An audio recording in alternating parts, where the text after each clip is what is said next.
अच्छा, राहुल गांधी ने आज एक और मुद्दे पर एक पोस्ट किया है, वो भी मैं आपको दिखा देता हूं। आपको मालूम है कि अभी अमेरिका की अदालत में जो गौतम अडानी के खिलाफ, कंपनियों के खिलाफ आपराधिक मामला चल रहा था, वो खारिज हो गया है। तो राहुल गांधी ने इस मुद्दे पर पोस्ट करते हुए फिर एक बार मोदी सरकार को निशाने पर लिया और उन्होंने कहा there is much more to this than meets the eye, मतलब जो दिख रहा है इसके पीछे और बहुत कुछ है। A compromised PM was forced to sell India's interest, India is paying a huge price. एक कॉम्प्रोमाइज प्रधानमंत्री की वजह से भारत को अपने हित बेचने पड़े। Force to sell India's interest, a compromise PM was forced to sell India's interest, मतलब प्रधानमंत्री ने भारत के हित बेच दिए और भारत एक इसकी बड़ी कीमत चुका रहा है। और जो उन्होंने पोस्ट को कैप्शन, मतलब जिसको उन्होंने रीपोस्ट किया है, उसमें है लिखा हुआ है US court accepts Trump government's proposal to dismiss fraud charges against Gautam Adani but terms it highly unusual। कि अदालत ने ट्रंप सरकार के गौतम अडानी के खिलाफ सारे आरोप हटाने के, वापस लेने के प्रस्ताव को स्वीकार तो कर लिया है, लेकिन उसको बहुत अनयूजुअल माना है। अमेरिका की अदालत ने अमेरिका की सरकार के इस व्यवहार को बड़ा अनयूजुअल माना है। तो वो उस पर लिख रहे हैं राहुल गांधी। तो मतलब अभी उन्होंने इसमें कोई ऐसा आरोप तो नहीं लगाया कि भारत कि प्रधानमंत्री ने ऐसा क्या बेच दिया, कौन सा समझौता कर लिया अमेरिका के राष्ट्रपति के दबाव में जिसकी वजह से गौतम अडानी को राहत मिल गई। लेकिन वो एक उन्होंने जो है चिंगारी जो है सुलगा दी है इसको लेकर के। सर, सरकार कितना कंप्रोमाइज कर रही है, ये तो इससे पता पड़ रहा है कि हमारी ट्रेड डील जो है अभी तक अटकी हुई पड़ी हुई है। मतलब एक बड़ा उदाहरण हो सकता था कि सरकार उस पर झुक जाती और करती। मैं बार बार कहता हूँ कि भारत का कोई प्रधानमंत्री किसी के आगे कॉम्प्रोमाइज़ नहीं हो सकता। ये कॉम्प्रोमाइज़ शब्द प्राइम मिनिस्टर के साथ जोड़ना ठीक नहीं है। और जो राहुल गांधी जी ने लिखा है, जितना मैं अमेरिकन लॉ सिस्टम को थोड़ा बहुत समझता हूँ, तो उसमें ये अनयूजुअल नहीं है। ये एक फाइनेंशियल क्रिमिनल केस है और उसके लिए अदालत ने भी वहाँ पर कहा था कि भाई इसका कितना पैसा आप देकर उसको कर सकते हैं। तो वहाँ पर ऐसा होता है, मतलब बहुत बड़े मामले होते हैं इसलिए कम होते हैं, कोई रोजाना वहाँ नहीं हो रहा, लेकिन इट्स नॉट एन अनयूजुअल। ठीक है, तो उसको लेकर जो फैसला हुआ वो तो, और वो तो अडानी कंपनी ने ही उसके साथ सारा डील कर, सॉरी उसमें एक दो बात जो जी आज मतलब एक बड़े अंग्रेजी अखबार के पहले पन्ने पर छपा है, और हालांकि मैं थोड़ा बहुत अर्थशास्त्र का विद्यार्थी होने के नाते जानता हूं अडानी का क्या हुआ। आज की दो बड़ी खबरें हैं। एक तो ये अडानी को राहत मिल गई, गौतम अडानी ने कहा कि हम ये कर रहे हैं, वो सब तो ठीक बात है, इतना बड़ा समूह है। 13 लाख करोड़ से अधिक उनकी कंपनियों की जो कुल संपत्ति थी, यानी इसको मार्केट एसेट कहते हैं, वो थी 24 में जब ये आरोप लगा था। आज कितनी जानते हैं? 18 लाख करोड़ से अधिक, 5 लाख करोड़ बढ़ गई। लेकिन जरा आप उसका दूसरा पहलू सोचिए। इस सब के बीच में हिंडनबर्ग से लेकर और ये सारी चीजों के मामले में, और राहुल गांधी जिस तरह से चिल्ला रहे थे, उसमें जो शेयर बाजार डूबा था, क्या एक भी छोटा निवेशक दोबारा बाजार में आ पाया होगा? ये बहुत सीरियस नोट पे मैं कह रहा हूं। सच बात यह है, अगर सचमुच कुछ है तो आप उसको तथ्य के साथ आते। और क्या कहा है जरा ये भी सोचना चाहिए।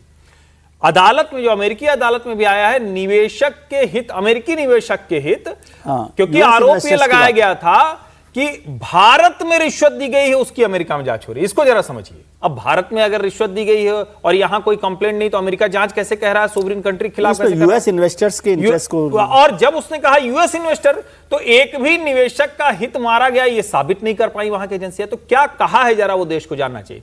उन्होंने कहा चूंकि भारत का मसला है और हमारे अधिकार क्षेत्र में उस तरह से नहीं, तो हम वो ला नहीं पाएंगे। जब ला नहीं पाओगे तो फिर आरोप क्यों लगाया?